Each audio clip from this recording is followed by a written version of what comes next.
بسم اللہ الرحمن الرحیم نحمدہ ونصلی علی رسولہ الکریم اما بعد فاعوذ باللہ من الشیطان الرجیم بسم اللہ الرحمن الرحیم یا ایہا الذین آمنوا ادخلوا فی السلم کافہ ولا تتبعوا خطوات الشیطان انہ لکم عدو مبین صدق اللہ العظیم۔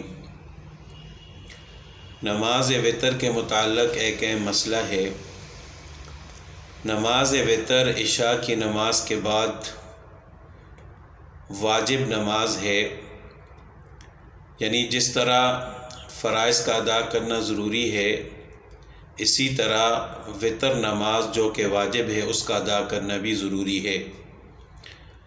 وتر کی 3 رکعات ہیں۔ حضرت عائشہ رضی اللہ تعالیٰ عنہ فرماتی ہیں، بخاری شریف کی حدیث ہے، فرماتی ہیں کہ رسول اللہ صلی اللہ علیہ وسلم 3 وتر ادا فرماتے تھے۔ 3 وتر ادا کرتے ہوئے وتر کی آخری رکعت میں یعنی تیسری رکعت میں دعائے قنوت پڑھنا واجب ہے،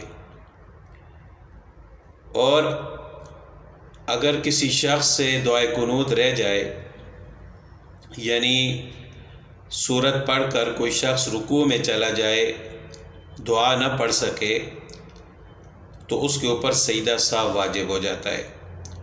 یعنی ایسا نہیں ہو سکتا کہ رکوع میں جانے کے بعد اس کو یاد آ گیا یا رکوع سے اٹھنے کے بعد اس کو یاد آ گیا کہ میں نے دعائے قنوت نہیں پڑھی، تو اب وہ دوبارہ اٹھ کر دعائے قنوت نہیں پڑھ سکتا، کیونکہ دعائے قنوت پڑھنے کا جو مقام ہے وہ رکوع سے پہلے ہے۔ تو اگر ایک دفعہ انسان رکوع میں چلا جائے، اس کو بعد میں یاد آ جائے تو کہ مجھ سے دعائے قنوت رہ گئی ہے، تو اس کو چاہیے کہ وہ سجدہ صاف کر لے، سجدہ صاف سے اس غلطی کا تدارک ہو جائے گا۔ لیکن اگر سجدہ صاف بھی نہیں ہوگا تو پھر وہ نماز فاسد ہو جائے گی، اس کو نئے سرے سے وتر ادا کرنے پڑیں گے۔ ایک مسئلہ یہ ہے کہ تیسری رکعت میں سورت کے بعد دعا پڑھنا واجب ہے، لیکن یہی دعائے قنوت ضروری نہیں ہے۔ یہ دعائے قنوت جو ہم پڑھتے ہیں اللہم انا نستعینک ونستغفرک، اس کا پڑھنا سنت ہے۔ اگر کسی کو یہ نہیں آتی تو ربنا آتنا فی الدنیا پڑھ لیں یا کوئی اور دوسری مسنون دعا پڑھ لیں، لیکن دعا پڑھنی ضروری ہے۔ اگر کوئی بھی دعا نہ پڑھی تو گویا کہ اس نے واجب چھوڑ دیا۔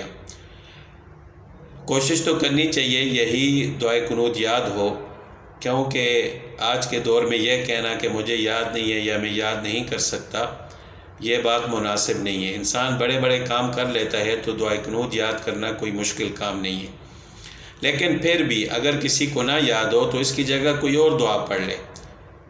تو کوئی بھی دعا پڑھنا واجب ہے، اور خاص یہ دعائے قنوت پڑھنا یہ سنت ہے۔ تو کوئی نہ کوئی دعا ضرور پڑھنی چاہیے، چھوڑنا نہیں چاہیے۔ اگر دعا نہ پڑھی، اسی حال میں انسان رکوع میں چلا گیا تو گویا کہ اس نے واجب چھوڑ دیا، اور واجب چھوڑنے کی وجہ سے اس پر سجدہ سہو واجب ہو جائے گا۔ لیکن رکوع سے اٹھ کر پھر دعائے قنوت نہیں پڑھ سکتا۔ جب سجدہ سہو ہو جائے گا تو اس غلطی جو ہوئی تھی اس کا تدارک ہو جائے گا، اور اللہ تعالیٰ اس کی اس غلطی کو معاف فرما دیں گے۔ وآخر دعوانا الحمدللہ۔